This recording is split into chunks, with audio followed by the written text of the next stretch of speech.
You are listening to the Palestine in America podcast. I'm your host, Nader Mahmoud. On today's episode, I had a fun and interesting conversation with Irish-based Palestinian rapper Talha Wise Wolf and Irish singer Danny Groenland. The two collaborated on a spectacular song that features lyrics in both English and Arabic. It's called Olive Trees. During this episode, we discussed Talha's musical journey, how the two met and collaborated on this single, and much more. Guys, I listened to the song. I thought it was really beautiful. I thought it was, the music video was great too. Olive trees mean like, as a Palestinian, to me, it means a lot to me. Whenever I go back home and I visit my father's lands and all the olive trees, and there's a specific one on my father's land that they say is like over 100 years old. That just like every time I go back to my father's land, I'd always go and like sit by that tree for like 10, 15 minutes. And I just like get, just sad at the thought of like maybe a settler coming and like burning down that specific tree, knowing how long it's been there. And so I just like wanted to share that with you guys before I got started asking you guys questions. I want to start with you, Talha. Can you tell me a little bit about yourself, how you got started in music and, how rap became, one of the things Yeah, you're good at? I grew up in the West Bank in Palestine, and I spent my teenage during the second Intifada. So I was like, I needed an outlet to express besides theater because during curfews, nobody will come to plays. There are no plays going on. 6 months curfew, you can't even leave the house. And I was listening to jazz music, blues, and rap. But I didn't know I was doing rap until I moved to college, and my friends were, well, dude, this is called rap. And I was listening to it, and I even didn't know what it was called. It's just like this type of music, and I added it to myself. And then it started just rapping about my life in college and going through checkpoints every time I go back and forth.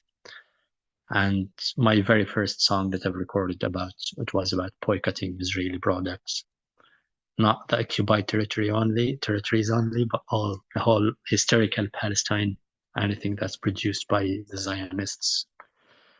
Yeah, so that was my start with rap music, and I played the buka, I played the tabla, so And so like kind of. like how old were you when, you were discovering, your love for music?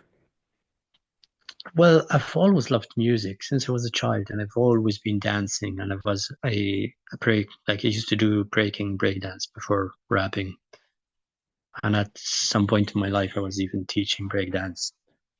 But I was always loving music. But when I felt that I could do this type of music, the rap music, I was, I think, 16, 15, 16, around that time. And so how did you end up in Ireland? What's the story behind you getting Love, love, the love for Ireland, and my wife is Irish. We met through work, and then we decided we want to a move together and get married and all that. And for her, Palestine is very unsafe. And yeah, she's a doctor as well, so she didn't want to do all her stuff again if you want to move to Palestine or Jordan, where I was sometimes leaving to work. So Yeah, so you guys met in Palestine? no, we were both working with Doctors Without Borders, MSF, the medical organization. She's a doctor, I was mental health activity manager. We met through trainings together. Yeah, and yeah, you don't know how things go. That's awesome. No, that's awesome. And so then how did you meet Danny? And Danny, you could also answer this, but how did you guys end up working together? It's funny, I'm Palestinian, Danny is Irish, and the one who connected us, her father is Palestinian, her mom is Irish. And Danny was looking for platforming Palestinians in his album when he wants to speak about Palestine. Because Ireland is amazingly aware of the idea, especially Irish artists and activists, of decolonizing everything, including art, a psychotherapy, social work. And part of decolonizing the art is not to sing for Palestinians, is to platform Palestinians if you want to speak about them. And that's what Danny did. And he reached out to me. He said, look, I have a song about Palestine or dedicated for Palestine. And it wouldn't really, as I don't know how he worded that, but it means that it wouldn't really work if there wasn't a Palestinian on it. Just so you can say what you think instead of us speaking for you. And I've never met him in person, but I was like, just the second they had a chat with him, I felt like this person's sound. I don't know if he wants to jump Yeah, so in. Danny though, what was your, connection to Palestine? What made you originally start to see the connections between Ireland and Palestine and made you, become, a voice for Palestinians and, had this thought that instead of speaking for them, that you wanted to platform them? So I don't have any any connection to Palestine apart from that I'm Irish. Apart from the connection that we have, but it's hard to describe. I was recently I don't use Facebook anymore, but I sometimes the Facebook memories come up, and I go back and I see, oh, what was I saying back then? And a post came up from 2009 when we were at a protest for Palestine back then, and I'd even forgotten about that. Um, but it's just kind of always been something in the air or something that's been talked about. My mother and her brothers and sisters are quite kind of politically engaged, and they'd be quite left wing. I suppose it's connected to the kind of the left wing uh, cause over here, but also just it's kind of ingrained in us, having been colonized, to to kind of empathize or associate with other people who are being colonized. So yeah, it's just I had this instrumental for years and years, and I didn't know what to do with it until one of the protests recently. It just became clear that this is what it should be about. Um, but I'd never consider myself a voice for the Palestinian people at all, you know. Um, but yeah, I hope it raises some awareness at least. So what was the process like? You had, the sound, you had the idea. Did Talha send you, his vocals? Did you guys work together in a studio? What was that process like? And anybody can answer that. Well, for me, it was just so easy. Like I've never collaborated. I've collaborated with other singers and rappers before, but it's never been this easy. Um, so I reached out to. So yeah, we said that already. I reached out to Roisin El Sharif. She's a great singer and activist. And I said, look, I'm looking for a Palestinian rapper, and Taha was the first name she gave me, and I just I just got in touch through Instagram and I said, look, would you be interested in putting a verse on this? And then he just said, look, yeah, that sounds great. I'll get back to you in a couple of weeks. And then a couple of weeks later, I got this fully formed verse completely done. And I kind of threw him a curveball before we recorded it because I said, actually, there's a little space at the end for like a verse in English too, if you want. And he's like, okay, yeah. And he just like did that in a day or so. And it was and then when we went to the studio to record, I think that was the first time we'd actually met in person. Is that right? Yeah. Um, and it was done in like 10 minutes. It was just like you did your verse. And I said, do we want to get a second take just because, we're here already? And I think you just did your ad libs on top and that was it. So yeah, it was a, I don't know, it was a really enjoyable experience actually. We even had time for a photo shoot outside afterwards. Is there any significance to releasing the track on St. Patrick's Day? It, to be honest, I wanted to get it out sooner. But I'm really slow with working on things. And actually, I'm glad we didn't because after recording the song, Talha suggested we perform it at one of the protests.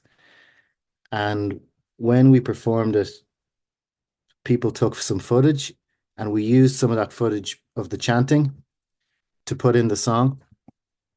So it was already in time. It was kind of I didn't it was another kind of accident, happy accident. But in the middle of the song, there's chanting and at the beginning. And it just happened to be in time with the music. So I'm happy we waited. Uh but honestly, it was just a happy accident, another happy accident. Yeah. So what was the response at the protest to your guys' performance? It was great. I mean, like I only feature in the beginning and a tiny bit at the end, so it's really all about Taha. It's like I feel like uh this song is just kind of a vehicle for you to show what you can do. And once you started rapping, everyone just went crazy. Yeah, Talha, can you talk about a little bit about how you experienced people's reaction to the song? Yeah, well, I think people were just coming to. I mean, they would turn out to the protest regardless if I am there or Danny or whoever. But this song was a little bit different because there's something in it that makes you want to dance and be happy. I mean, when you listen to it, it's really upbeat, not the aggressive upbeat that I usually use in my songs. It's a little bit different from my style. I've never used this style in my life. First time, Danny. But they were like kind of want to dance just as an outlet. And at the same time, the vocals that Danny keeps like putting on in the live version, it's even better. It's great when you listen to it as a radio version or the video, but Danny on stage as well gives it a little bit of vibe with his vocals. And there people received it very, very well and they were really happy with it. And they were just sending me like I think I've received over 10 texts or in between texts and DMs on Instagram asking me how can they hear that song or can they listen to it? And I was like, ah, oh, Danny's keeping it for later. But yeah, the way they received it, it's because again, there's something about the Irish people where besides knowing how to support people, at the same time they know how to enjoy music. They live to the stereotype that Irish people are musical or have a musical ear. So I think the way they received it, because it's well done, the instrumental is amazing. Yeah, so they were very happy with it and they were waiting for it to be released officially. So you said this song is a little bit different than, your normal style. How would you describe your typical, musical style? A little bit of more political aggressive or political satire. So yeah, I always, or not always, 90% of the beats I produce, it's Arabic melodies, So Oriental melodies. you produce beats as well as, rapping and that sort Most of of my beats, I can't afford buying them. thing. Music doesn't really make money for me. Yeah. Yeah, it's an outlet. It's not an income. I mean, I could relate to that with journalism. Yeah, and there's this habit around the world. They thought it was only in Palestine and Jordan, but people love to get free art. They don't appreciate with money. They appreciate with compliments. Yes, yes. And Danny, how much did you know about Talha's style before working with him? Did you listen to his music and his songs before, and were you worried about that clashing, or did you not even think about that? I just went on his Instagram and I listened to a few pieces and there were a few live clips and I was like, this is cool. This is great. No, I wasn't worried. Um, and also that aggression, I think, because I'm very much inspired by like soul music from the set and like the American soul singers. Um, and my voice is kind of a bit too sweet sometimes or too nice sounding. And this song shouldn't be nice, it should be a bit angry. So I feel like it was missing that kind of aggression. And when I heard Talha's verse, I was like, this is perfect because it's not aggressive like shouting. It's like there's something in the tone that's like quiet anger. Yeah, I couldn't put my finger on it, but that's a really good way of like explaining it because the melody is like soft and nice, but it's an uplifting beat. But then his verse, even though it's not harsh and it's not coming at you strong, but there's still, like you said, there's that little bit of angst in it. Talha, you think that's a good description of how the song is? Yeah, I think if I would put a word to it in all my songs, I try to convey the theme of defiance. And I go from my belief, if you've been deprived from your right to choose, you can always use a right to refuse. And that defiance, I feel like it's in all 100% of my songs. Talha, you're from Tulkarm.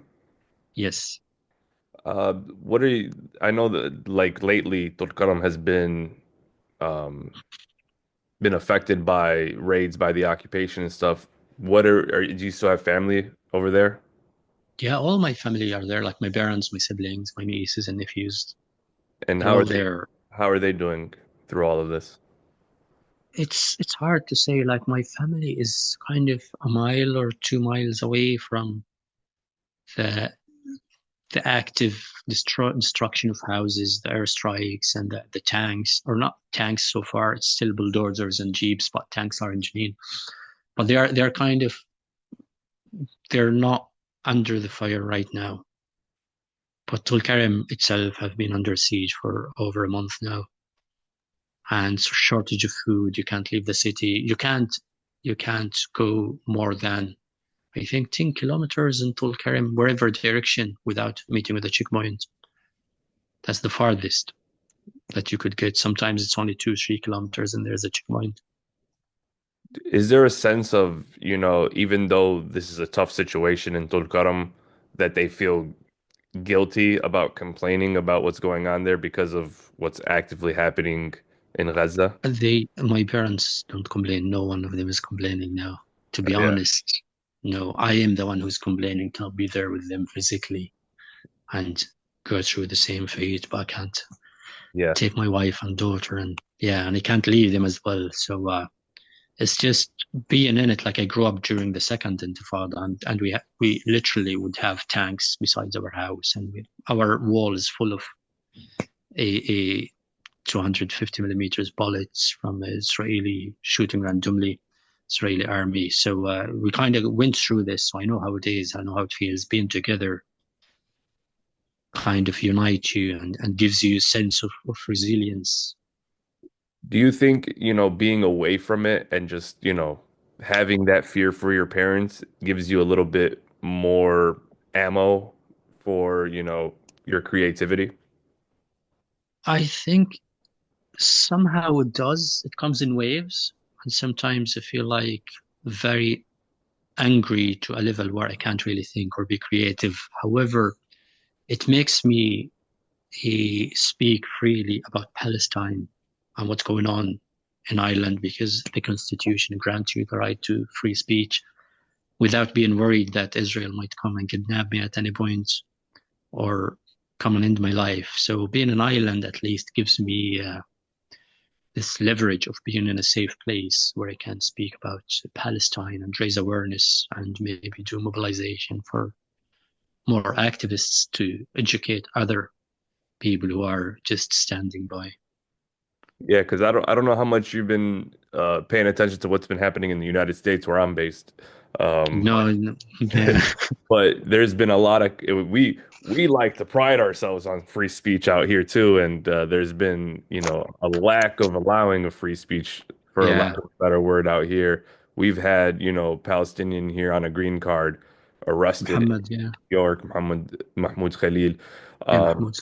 and there's been other activists who are even a Jewish activists here in the U.S. are being targeted for their activism for Palestine. So, Yeah, is there any fear at all that something similar could happen out there in Ireland? And I can Danny can answer this question too. Is like for me, for a long time, I'm still not, fearful, but now I have these new thoughts in my head. Like, even though I'm a citizen, it feels like Israel has even more control of, the people in charge, despite the people that they're in charge of not agreeing with them. So does that fear ever come into your mind, or is it just not even an issue? If I can just give my brief response to this, I don't think the states grant a freedom of speech only for a small category of people. I realized moving to Ireland, we as Palestinians, we love the Irish people, but we realized after this genocide that we don't love the Irish government. And the Irish government grants people the freedom of speech because they don't listen. For example, before the last elections, even the previous one, they promised the political parties, if we win, we will pass the occupied territories bill, which will boycott Israeli products that have been produced in the West Bank. And now it's not on their agenda after they won the election. So that's our take. And people are protesting tens of thousands in the streets, and they still have dual use agreements with Israel where they buy Israeli spyware, they buy drones from Israel for the Irish military, and they sell them as well, things that could be used in Gaza for the war. And they allow the Irish airspace and the Shannon Airport in Ireland to transport arms to Israel. That's my take, but I'll let Danny speak more as an Irish person about the context. I think you summed it up very well. They let us say anything because they don't listen. That's Um, such a good line. true, like yeah, and the feeling of the majority of the Irish people is not reflected in how the government is behaving. Um, and I think Ireland is kind of scared, kind of has this relationship of like a younger, like a scared younger cousin of the United States. You saw our before St. Patrick's Day, Micheál Martin was in the White House, kind of joking about homelessness and lack of housing with Donald Trump. And oh, good joke, Mr. President. And it was just very sickening. And maybe he feels like he has to do this for whatever economic reasons. I don't know, but it was just sickening. And another thing that we've been protesting about for years is that the US planes, they stop in Ireland to refuel on their way, presumably on their way to give weapons to the Zionists. Um, and there's been talk of inspecting the planes. They're not letting them stop here, but nothing's ever happened. Um, so what the Irish people say on the street and what the Irish government says in reality, what the Irish government does in reality is two very different things. I Yeah. appreciate both you guys' perspective and, talking about that, even though, the purpose of the interview was to talk about, you guys' music. So let's end off on that note. Right. Do you guys have any plans to work together on future music and songs together and individually, talk about what your guys' future, aspirations are in the music industry? I'll go first. Yeah, I mean, we haven't talked about it, but I hope we can. Uh, I'm in the middle of this. Well, I've got an album coming out in the end of April, and Olive Trees was the second single off it. And I'm hoping we can perform it live, to a full house, touch wood, in the Sugar Club in Dublin on May the 9th. With a full band, 10-piece band with a brass section and everything. I'll be happy after that. And then after that, I'll start thinking about future projects. But I don't really have the space for that in my brain. Is that a scheduled show for you? Yeah, that's the album launch. Uh, Yeah. and you plan to have Talha with you there to perform that song? Yes. That'd be epic. I, I I think look forward to seeing some clips from that when that happens. it'll be brilliant. We're gonna have the whole place chanting Free Palestine. Amazing. Talha, do you share the same Yeah. sentiments about working with Danny in the future? Yeah, I would love to, but you see, the things that as I do it is just make my beat, do my songs, sometimes house recording and things. And when I saw the level how Danny works and 10-piece band and so on, and I was like, that's a dream for me. It's like it's really so professional how Danny works compared to the way I work, where I just do my music on a Don't FL do it. Studio computers. And Too expensive. so, so I think, yeah, I know it is too expensive. I can't afford it. I barely afford rent in Ireland. But yeah, so I think we haven't really talked about it. Of course, I enjoyed the experience working with Danny, but maybe if we want to work in the future, it has to be instrumental coming from Danny instead of my my own things, because his yeah, like his sounds are more professional than mine, I'd say.